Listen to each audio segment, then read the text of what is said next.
Madame la Présidente, Monsieur le Ministre, Monsieur le Président de la Commission des Affaires culturelles et de l'Éducation, Madame la rapporteure de la Commission des Affaires culturelles, Madame la rapporteure pour avis de la Commission des Finances, mes chers collègues. Notre Assemblée examine en seconde lecture le projet de loi pour la restauration et la conservation de la cathédrale Notre-Dame de Paris. Chacun a en mémoire ici les images terrifiantes du 15 avril dernier qui a vu la cathédrale, notre cathédrale, en partie succomber aux flammes.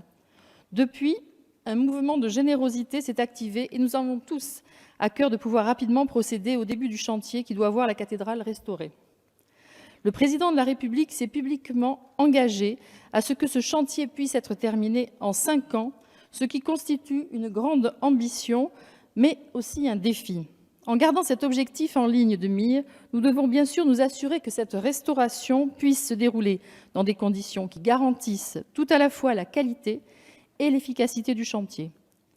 Il ne s'agit pas de n'importe quel bâtiment. Nous devons donc avoir constamment à l'esprit de respecter son âme et son équilibre, fruit déjà de nombreuses restaurations passées, mais qui lui avaient donné cette silhouette identifiable partout dans le monde et reconnaissable par tous les Français.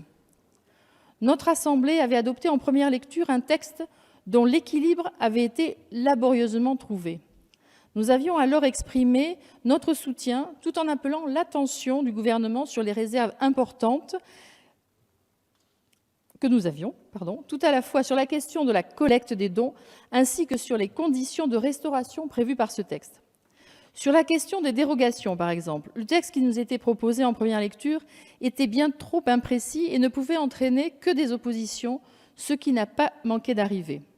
La volonté de réagir vite a alors conduit à présenter un texte qui n'était pas abouti. Nous partageons la volonté générale d'avancer rapidement sur ce sujet, mais il faut le faire dans la concertation et en tenant compte des remarques de tous. Nous devons trouver la voie pour que la restauration de Notre-Dame soit l'occasion d'un rassemblement des Français autour de ce monument emblématique. Nous croyons qu'elle peut se faire en tout point exemplaire. Cette restauration doit être le moyen pour la France de faire valoir au monde la qualité du savoir-faire de notre pays, dans sa capacité à se mobiliser pour son patrimoine, mais aussi pour mettre en avant les métiers et les artisans détenteurs d'une tradition multiséculaire. Nous savons votre volonté d'avancer sur ce sujet en mettant en œuvre différents outils pédagogiques pour sensibiliser le plus grand nombre à ces métiers que l'on a trop peu souvent l'occasion d'exposer. Cela garantira aussi la qualité de la restauration pour laquelle la France est engagée et qui doit préserver l'intérêt historique, artistique et architectural du monument, conformément aux principes mentionnés dans la Charte internationale sur la conservation et la restauration des monuments et des sites adoptée à Venise en 1964. Le Sénat avait jugé utile de mentionner in extenso cette charte dans le corps de la loi. Nous partageons cette volonté et regrettons donc que les travaux en commission l'en aient proscrite. En revanche, notre groupe n'a pas d'opposition à la création d'un établissement public dédié. Cela nous semble une mesure utile. Nous avions en commission demandé à disposer de davantage d'informations sur les contours que l'exécutif souhaitait donner à un tel établissement et la rédaction que le gouvernement nous a fait parvenir nous semble pertinente pour garantir l'efficacité de l'action en mettant en synergie l'ensemble des acteurs concernés pour disposer d'une capacité de réaction immédiate. Ce chantier, par son ampleur et sa symbolique, demande des dispositions spéciales qui n'enlèvent en rien l'investissement des services du ministère et de ses personnels. Les compétences seront additionnées ainsi que les acteurs concernés qui formeront le conseil d'administration, comprenant des personnalités qualifiées, des représentants de la ville de Paris, ainsi que du culte affectataire qui doit rester parmi les acteurs visés. Les travaux en première lecture ont adjoint à ce conseil d'administration un conseil scientifique qui nous semble de la plus grande utilité. De même, le périmètre retenu, les environs immédiats ainsi que des sous-sols, nous semble le plus pertinent. À l'article 9, nous avions exprimé les plus grandes réserves sur le grand nombre de dérogations envisagées. C'est pourquoi nous sommes satisfaits qu'enfin nous puissions travailler sur des bases plus sérieuses telles que transmises par le gouvernement, même si cela arrive tardivement dans nos travaux. Lors de la première lecture, nous avions donné notre approbation à des dérogations qui viseraient à surmonter les démarches administratives, notamment pour gagner du temps sur les conditions de la restauration.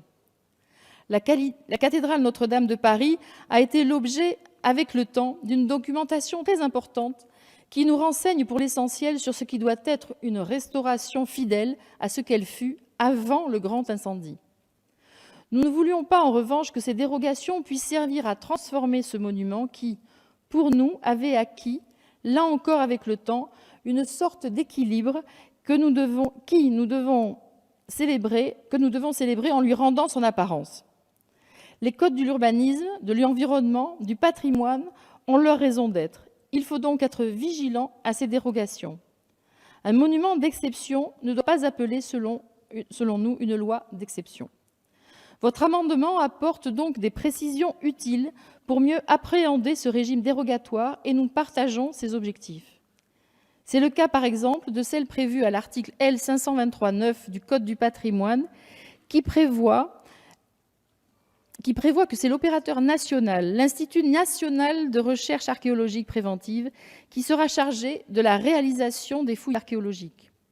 Ce sera l'occasion de mettre en avant l'extraordinaire compétence de cet établissement qui dispose d'un vrai savoir-faire, à la fois technique, bien entendu, mais aussi pédagogique, puisqu'il mène régulièrement des actions à destination des différents publics pour les sensibiliser et les informer de l'avancée des travaux et des éventuelles découvertes qui y sont faites.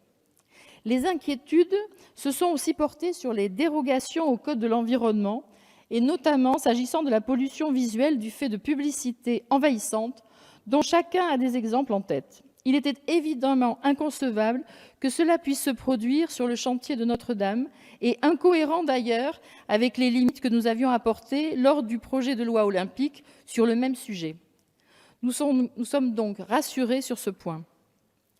Reste la question du régime fiscal prévu par ce texte et sur lequel, vous le savez, nous avons un désaccord de fond. Mon collègue Jean-Paul Mattei l'a rappelé en commission des finances et l'exprimera sans doute à nouveau lors de la discussion des articles. Nous ne sommes pas d'accord avec les dispositifs fiscaux prévus. Si nous entendons le caractère exceptionnel de l'événement, nous n'acceptons pas pour autant que de nouveaux avantages fiscaux puissent être accordés au-delà de ce qui existe d'ores et déjà, au-delà même de ce qui est prévu pour venir en soutien aux plus démunis de nos concitoyens. La commission des finances, dans sa grande sagesse, a d'ailleurs supprimé le dispositif à l'article 5, et nous ne comprenons pas cette volonté de vouloir absolument outrepasser la législation déjà très avantageuse. Je crois que nous devrions, de ce point de vue, réfléchir à la cohérence du message que nous nous apprêtons à envoyer. Grâce au travail du ministère dans la dernière ligne droite par la présentation de ces deux amendements qui apportent des éléments clairs et précis, le groupe Mouvement démocrate et apparentés s'exprimera certainement majoritairement en faveur de ce projet de loi. Pour terminer, je rappellerai l'attachement du Mouvement démocrate à voir l'objectif de la restauration atteint dans les meilleurs délais, ce qui nécessitera de la concertation, de la bonne volonté et bien sûr de l'écoute. Notre-Dame le mérite. Je vous remercie. Merci Madame la députée. La parole est